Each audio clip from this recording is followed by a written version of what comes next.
Ya, oke guys. Baik lagi sama gua karena data nggak bisa bohong ya. Oke. Ini apa nih? Minggu ya. 12 Februari 2023. Sekarang, iya, gua mau bahas saham IPO Tron ya. Tron itu Smart City ya. Masih ya ini. Teknologi karya digital Nusa ya. Bergerak di bidang penyediaan solusi sistem informasi telematika dan Internet of Many Things. Internet of Things. Untuk pengembangan Smart City.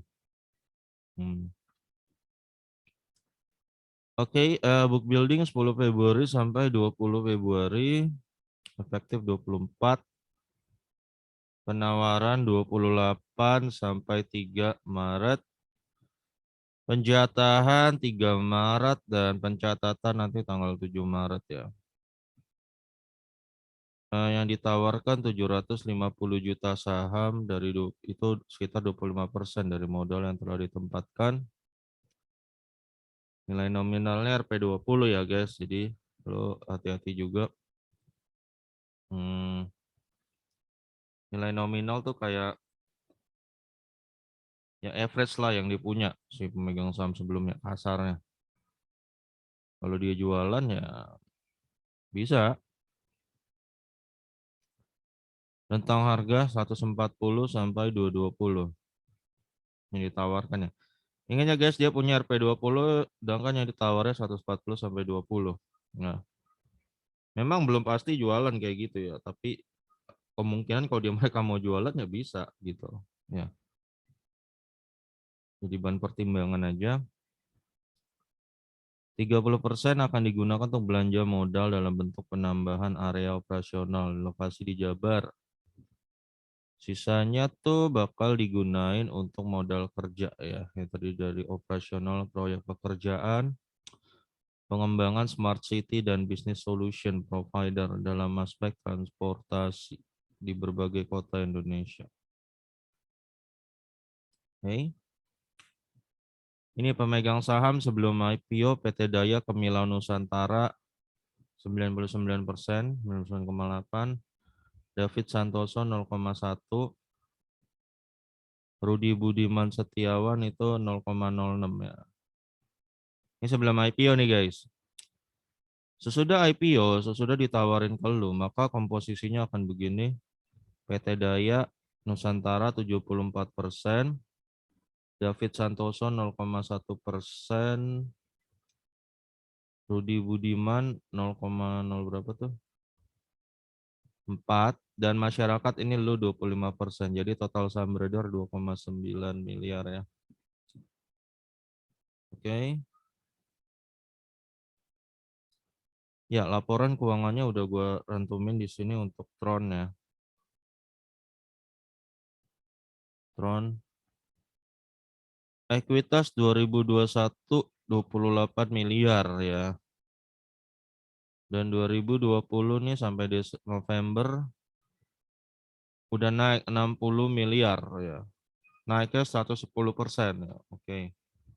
Bagus sih, cuman jangan sampai di situ dulu guys. Ya, jangan sampai situ dulu.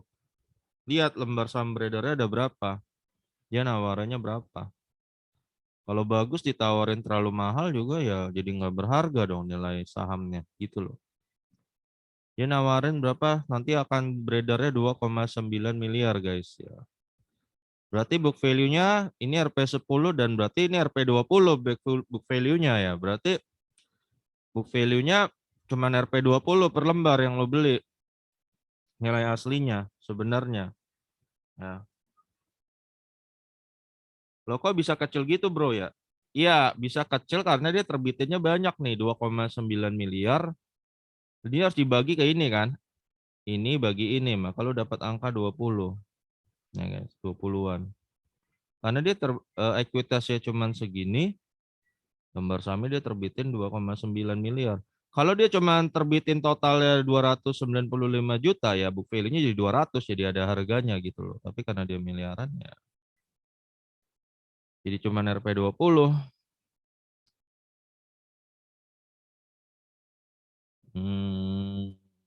Harga rata-rata dia akan tawarkan di 140 ya guys.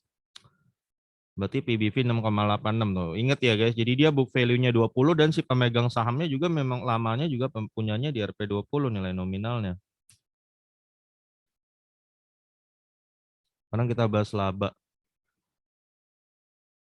Laba di 2021 6,67 miliar ya. ROE 23%. Oke lah, ROE-nya bagus.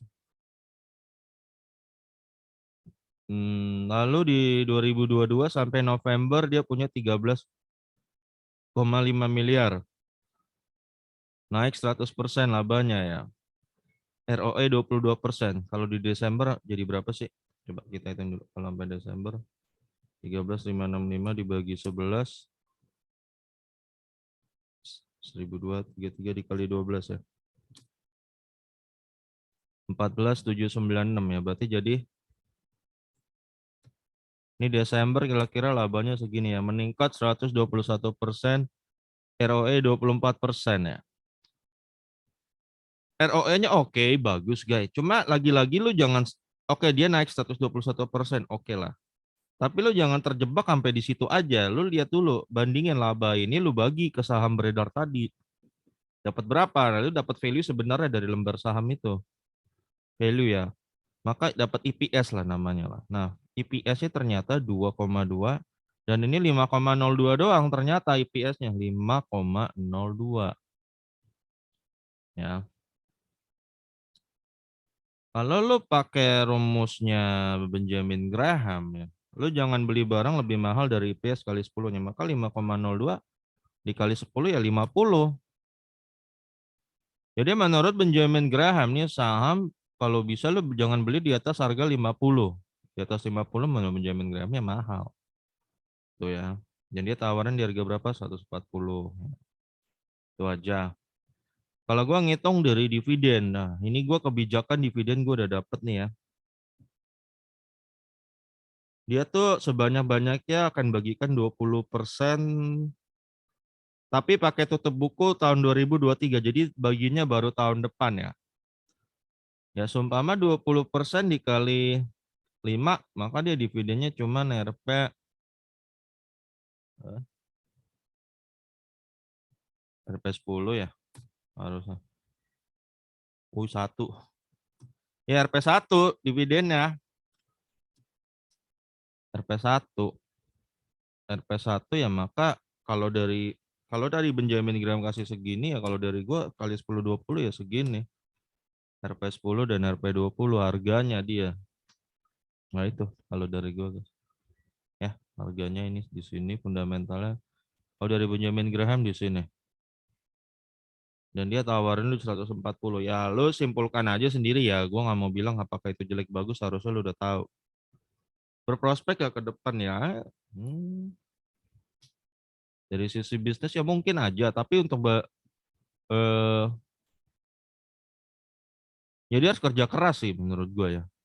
Kalau emang misalnya lu punya target dia mau naik sampai 200, kerja kerasnya kayaknya harus 10 kali lipat dari sekarang gitu loh.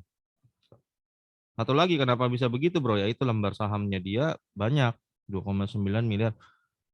Banyaknya itu karena ekuitas dia cuma segini dan labanya dia juga 14, dia punya laba 14 miliar nih. 14 miliar dia terbitin 2,9 miliar lembar ya kan berarti 14 dibagi 2,9 dong ya lu dapatnya cuma RP5 gitu loh. EPS-nya. Nah itu.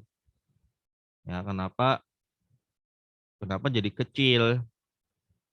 Jadi dari mana kita dapat angka ini ya dari itu tadi. Ya. Ini bisa dibilang harga waras ya guys sehingga